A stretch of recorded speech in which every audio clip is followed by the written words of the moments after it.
During World War II, President James E. Faust, then a young enlisted man in the United States Army, applied for officer candidate school. He appeared before a board of inquiry composed of what he described as hard-bitten career soldiers. After a while, their questions turned to matters of religion. The final question was this: in times of war, should not the moral code be relaxed? Does not the stress of battle justify men in doing things that they would not do when at home under normal situations? President Faust relates, "I recognized that here was a chance perhaps to make some points and look broad-minded. I knew perfectly well that the men who were asking me this question did not live by the standards that I had been taught. The thought flashed through my mind that perhaps I could say that I had my own beliefs but did not wish to impose them on others. But there seemed to flash before my mind the faces of the many people to whom I had taught the law of chastity as a missionary. In the end, I simply said, I do not believe there is a double standard of morality. I left the hearing resigned to the fact that they did not like the answers I had given and would surely score me very low. A few days later, when the scores were posted, to my astonishment, I had passed. I was in the first group taken for officer candidate school. This was, he said, one of the critical crossroads of my life." President Faust recognized that we all possess the God-given gift of moral agency, the right to make choices and the obligation to account for those choices. He also understood and demonstrated that for positive outcomes, moral agency must be accompanied by moral discipline. By moral discipline, I mean self-discipline based on moral standards. Moral discipline is the consistent exercise of agency to choose the right because it is right, even when it is hard. It rejects the self-absorbed life in favor of developing character worthy of respect and true greatness through Christ-like service. The root of the word discipline is shared by the word disciple, suggesting to the mind the fact that conformity to the example and teachings of Jesus Christ is the ideal discipline that, coupled with his grace, forms a virtuous and morally excellent person.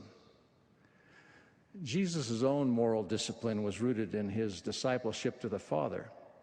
To his disciples he explained, "My meat is to do the will of him that sent me and to finish his work." By this same pattern, our moral discipline is rooted in loyalty and devotion to the Father and the Son. It is the gospel of Jesus Christ that provides the moral certainty upon which moral discipline rests. The societies in which many of us live have for more than a generation failed to foster moral discipline. They've taught that truth is relative and that everyone decides for himself or herself what is right. Concepts such as sin and wrong have been condemned as value judgments. As the Lord describes it, every man walketh in his own way and after the image of his own God. As a consequence, self-discipline has eroded, and societies are left to try to maintain order and civility by compulsion. The lack of internal control by individuals breeds external control by governments. One columnist observed that gentlemanly behavior, for example, once protected women from coarse behavior. Today, we expect sexual harassment laws to restrain coarse behavior. Policemen and laws can never replace customs, traditions, and moral values as a means for regulating human behavior. At best, the police and criminal justice system are the last desperate line of defense for a civilized society. Our increased reliance on laws to regulate behavior is a measure of how uncivilized we've become. In most of the world, we've been experiencing an extended and devastating economic recession. It was brought on by multiple causes, but one of the major causes was widespread dishonest and unethical conduct, particularly in the U.S. housing and financial markets. Reactions have focused on enacting more and stronger regulation. Perhaps that may dissuade some from unprincipled conduct, but others will simply get more creative in their circumvention. There could never be enough rules so finely crafted as to anticipate and cover every situation.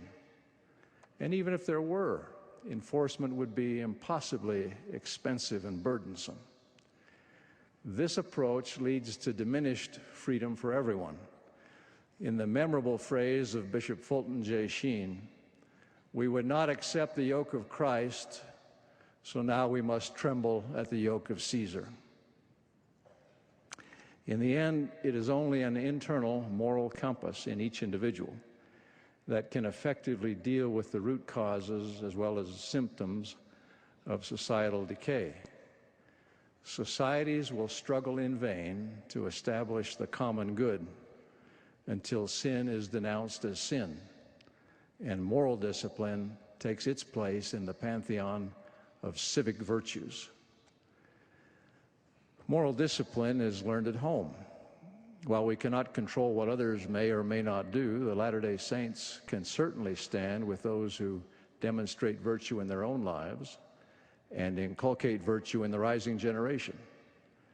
Remember from Book of Mormon history the young men who were key to the Nephite victory in the long war of 66 to 60 BC, the sons of the people of Ammon. Their character and discipline were described in these words: "They were men who were true at all times in whatsoever they were entrusted. Yea, they were men of truth and soberness, for they had been taught to keep the commandments of God and to walk uprightly before him. Now they never had fought, yet they did not fear death. And they did think more upon the liberty of their fathers than they did upon their lives. Yea, they had been taught by their mothers